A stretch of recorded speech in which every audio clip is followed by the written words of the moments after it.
ডিউরেশনের জন্য আপনার smartphone good enough, সমস্যা নেই, কিন্তু কিছু একটা সময় পর গিয়ে আপনার ক্যামেরার প্রয়োজন হবে। তো আপনি যদি বিগিনার হিসেবে ক্যামেরা নিতে চান, বিসাইড আপনার ফোনের ক্যামেরা থেকে যদি কোনো ভালো ক্যামেরা চান বাজেটের মধ্যে, তাহলে কোনটা আপনার জন্য সনির ক্যামেরা বেটার হবে সেটা নিয়ে আজকে আলোচনা করব। বাজেটের মধ্যে আপনি যদি সনির ক্যামেরা নিতে চান তাহলে আপনি কন্টেন্ট ক্রিয়েশন, ভিডিও এবং ফটোর জন্য নিতে পারেন সনি NEX5R এবং সনি NEX3M। এই দুইটা ক্যামেরার কিছু পয়েন্ট আছে যেগুলো আমি এক্সপ্লেন করতেছি কেন এই দুইটি ক্যামেরাই আপনারা চুজ করবেন।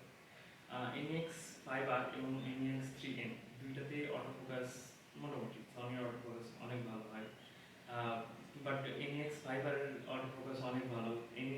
সনি A6000 যে ক্যামেরাটা আছে সেটাতে যে অটোফোকাস ইউজ করা হয় কন্ট্রাস্ট বেস এবং ফেস ডিটেকশন সিস্টেমের অটোফোকাস, সেটা হচ্ছে NEX5R এ ইউজ হয়, কিন্তু সনি NEX3 যে অটোফোকাস আছে সেটা একটু স্লো, NEX5R এর তুলনায় একটু স্লো। তারপরে আসি শুটিং মোডের ব্যাপারে। বোথ ক্যামেরা ক্যান শুট র images and ABC HD। ABC HD একটু ব্যাকডেটেড হয়ে গেছে কোডেকটা, কিন্তু তারপরেও অনেক ভালো একটা কোডেক। এটা হচ্ছে এখন যদি শুরু করতে চান এটা দিয়ে শুরু করতে পারেন, সমস্যা নেই, এডিটিংয়ে অনেক ভালো মতো হেল্প করবে কোডেকটি আপনাদের। এরপর আসি স্ক্রিনের দিকে। এটাতে 180 degree rotated flip up screen আছে, যেটাতে আপনি নিজের ভিডিও নিজে শ্যুট করতে পারবেন, যেমনটা আমি করতেছি অন্য কারো হেল্প ছাড়া, কিংবা আপনি যদি চান যে হচ্ছে কোনো এক্সট্রা মনিটর ইউজ করতে পারবেন না, তারপরেও আপনি নিজের ভিডিও নিজে এইভাবে শ্যুট করতে পারবেন। দুইটা ক্যামেরাই ফুল এইচডি 30 FPS এ শ্যুট করতে পারে।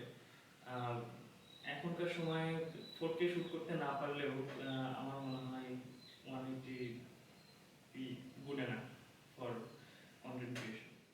এবার আসি এই দুইটা ক্যামেরার কিছু ডাউন সাইডের মধ্যে হচ্ছে এটাতে 4K শ্যুট করতে পারে না। 4K is better obviously. আর আরেকটা ডাউন সাইড হচ্ছে এতে কোনো মাইক্রোফোন জ্যাক নেই।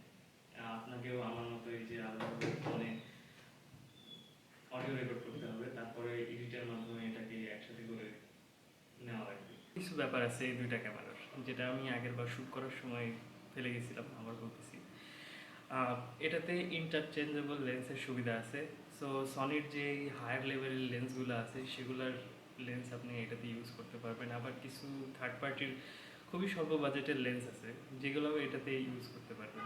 আর একটা ব্যাপার হচ্ছে এগুলার ব্যাটারি ব্যাকআপ খুবই খারাপ। খুবই খারাপ বলতে আপনি একটা ভিডিও খুব ভালো মতো শ্যুট করতে পারবেন, কিন্তু সারাদিনের জন্য যদি আপনি ব্লগিংয়ের জন্য নিতে চান তাহলে আপনাকে 2-3টা ব্যাটারির সাথে রাখতে হবে। আর এটার লো লাইট পারফরমেন্স মোটামুটি, খুব বেশি খারাপ না আবার খুব বেশি ভালো আমি বলবো না। এরকম স্টুডিও কন্ডিশনে যদি শ্যুট করতে চান এটা ভালো পারফরমেন্স দেবে। আর বাইরে আউটডোরে তো এটার পারফরমেন্স অনেক সুন্দর, ডাইনামিক রেঞ্জও অনেক ভালো। এটার যে APS-C 16 মেগাপিক্সেলের সেন্সরটা আছে খুবই ভালো কাজ করে। এর আরও কিছু ব্যাপার আছে যেগুলো এইভাবে বলা সম্ভব না। আমার চ্যানেল যদি বড় হয় কখনো ইনশাল্লাহ আমি এই ক্যামেরাগুলো আমার চ্যানেলে নিয়ে এসে খুব ভালো মতো একটা রিভিউ দেওয়ার চেষ্টা করব আপনাদের কাছে। এবার আসা যাক কনক্লুশন, কোনটা আপনার জন্য বেটার।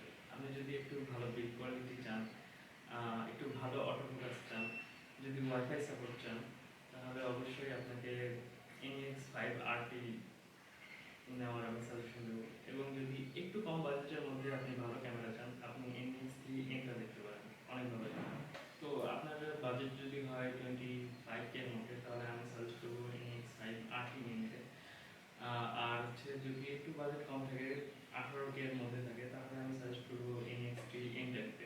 কিছুদিন আগে ক্যামেরা কর্নার নামের একটা শপে ওনারা NEX5Rটা সেল করতেছিল মেবি 18,000 টাকায় উইথ কিট লেন্স।